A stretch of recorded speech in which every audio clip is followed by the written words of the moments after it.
Welcome.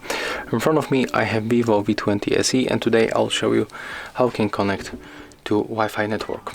Open notification bar and then click and hold the Wi-Fi icon. When you are here, we have to tap on the switcher to enable Wi-Fi on our smartphone, and after a few moments you will get few networks, and I'm going to connect, for example, for this one. So tap on the network that you want to connect. Next, input password.